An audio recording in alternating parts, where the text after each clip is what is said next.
नमस्कार दोस्तों, स्वागत है आप सभी का प्राचीन ज्ञान के बेहद खास वीडियो में।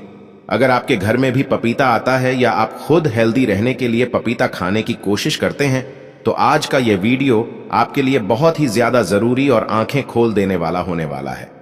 क्योंकि पपीता एक ऐसा फल है जिसे लोग अक्सर बहुत साधारण समझ लेते हैं, लेकिन इसके अंदर छुपे हुए फायदे, इसका सही सेवन करने का तरीका, इसका सही समय, इसकी सही मात्रा और किन हालात में यह फायदा देने के बजाय नुकसान भी कर सकता है, यह बातें बहुत कम लोग गहराई से समझते हैं। बहुत से लोग सिर्फ इतना जानते हैं कि पपीता पेट साफ करता है और पाचन के लिए अच्छा होता है, लेकिन असली सच्चाई इससे कहीं ज्यादा गहरी, विस्तृत और समझने वाली है। बहुत लोग सुबह उठते ही पपीता खा लेते हैं, कुछ लोग इसे नाश्ते का हिस्सा बना लेते हैं, कुछ लोग डाइटिंग के नाम पर रोज पपीता खाने लगते हैं और कुछ लोग यह मान लेते हैं कि जितना ज्यादा पपीता खाएंगे उतना ज्यादा फायदा होगा। लेकिन क्या हर व्यक्ति के लिए पपीता एक जैसा काम करता है? क्या हर मौसम में इसका असर एक जैसा होता है? और क्या हर उम्र के लोगों के लिए इसका प्रभाव समान होता है?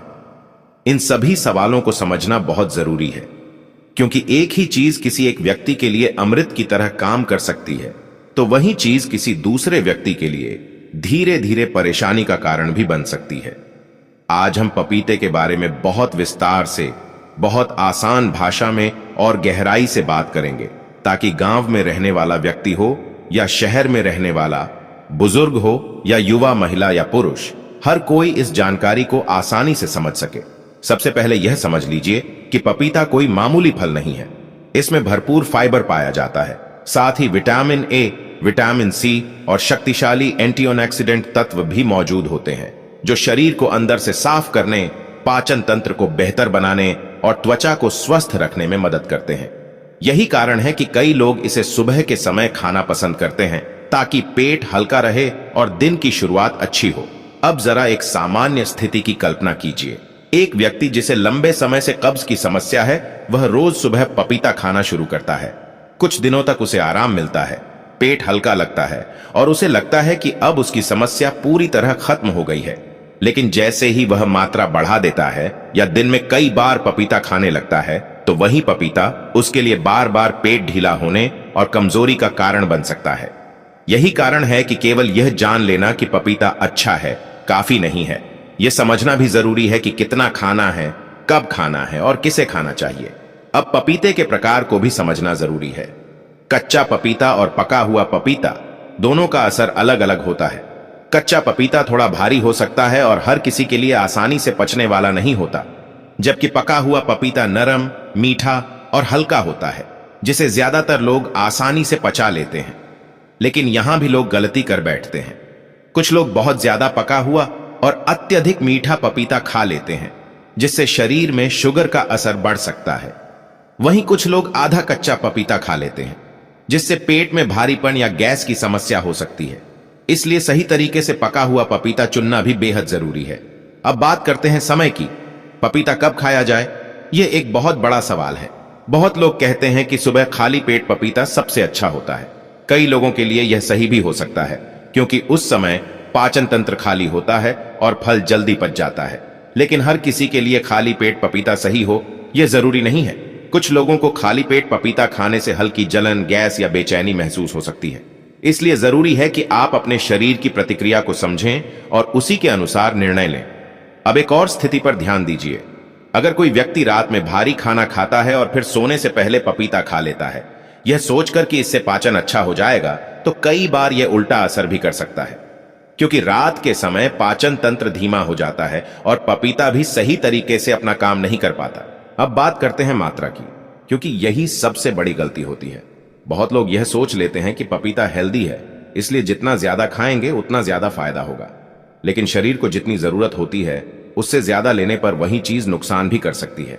ज्यादा पपीता खाने से बार बार टॉयलेट जाना पड़ सकता है, शरीर में कमजोरी आ सकती है और शरीर ढीला महसूस हो सकता है। इसलिए संतुलन सबसे जरूरी है। अब पाचन की बात करें तो पपीते को लेकर सबसे ज्यादा चर्चा इसी विषय पर होती है। कुछ लोग कहते हैं कि पपीता पेट साफ करता है, कुछ कहते हैं कि इससे पेट ढीला हो जाता है और कुछ लोगों को इससे गैस की समस्या होती है। सच्चाई यह है कि यह सब व्यक्ति के शरीर, उसकी आदतों, मात्रा और समय पर निर्भर करता है।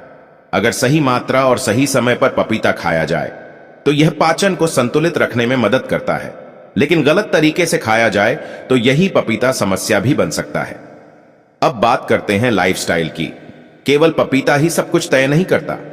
अगर कोई व्यक्ति दिन भर जंक फूड खाता है, पानी कम पीता है, नींद पूरी नहीं लेता और फिर सोचता है कि पपीता खाकर सब ठीक हो जाएगा, तो यह सोच पूरी तरह गलत है। पपीता एक सहायक फल है। यह शरीर को मदद जरूर करता है, लेकिन गलत आदतों की भरपाई अकेले नहीं कर सकता। अब बात करते हैं कि किन लोगों को पपीता खाने से फायदा मिल सकता है। जिन लोगों को हल्की कब्ज रहती है, जिनका पाचन थोड़ा धीमा है या जो हल्का और साफ भोजन लेना चाहते हैं, उनके लिए पपीता सही मात्रा में फायदेमंद हो सकता है। अब हम उस सबसे महत्वपूर्ण हिस्से पर आते हैं जिसका आप सभी इंतजार कर रहे थे। वह 5 लोग जिन्हें पपीता बहुत सोच समझकर खाना चाहिए। पहला, जिन लोगों को बहुत जल्दी पेट ढीला हो जाता है, उन्हें पपीता सीमित मात्रा में खाना चाहिए क्योंकि यह समस्या को बढ़ा सकता है। दूसरा, जिन लोगों को लो ब्लड प्रेशर की समस्या है, उन्हें पपीता सावधानी से खाना चाहिए। तीसरा, गर्भवती महिलाओं को खासकर कच्चा पपीता बिल्कुल नहीं खाना चाहिए क्योंकि यह सुरक्षित नहीं माना जाता। चौथा, जिन लोगों को किसी भी प्रकार की एलर्जी की समस्या है, उन्हें पपीता खाने से पहले सावधानी बरतनी चाहिए। पांचवा, जिन लोगों का पाचन बहुत कमजोर है, उन्हें पपीता बहुत सीमित मात्रा में ही लेना चाहिए। अगर आप इन 5 में से किसी भी श्रेणी में आते हैं तो पपीता खाने से पहले जरूर सोचें, क्योंकि सही जानकारी ही आपको स्वस्थ रख सकती है। इसलिए पपीता खाइए, लेकिन समझदारी से खाइए, सही समय पर, सही मात्रा में और अपने शरीर की जरूरत के अनुसार। तभी यह आपके लिए असली फायदा करेगा और आपको अंदर से स्वस्थ बनाएगा। अंत में कमेंट करके मुझे यह जरूर बताइए कि आप मुझे कहां से देख रहे हैं। क्या आप दिल्ली, पटना, इंदौर या लखनऊ से जुड़े हुए हैं? मैं हर एक कमेंट को ध्यान से पढ़ता हूं और आपकी प्रतिक्रिया का इंतजार करता हूं। अगर आपको यह वीडियो उपयोगी लगा हो तो इसे लाइक जरूर करें, अपने दोस्तों और परिवार के साथ शेयर करें और हमारे चैनल को सब्सक्राइब करना ना भूलें ताकि आपको इसी तरह की और भी हेल्थ से जुड़ी जानकारी मिलती रहे। धन्यवाद।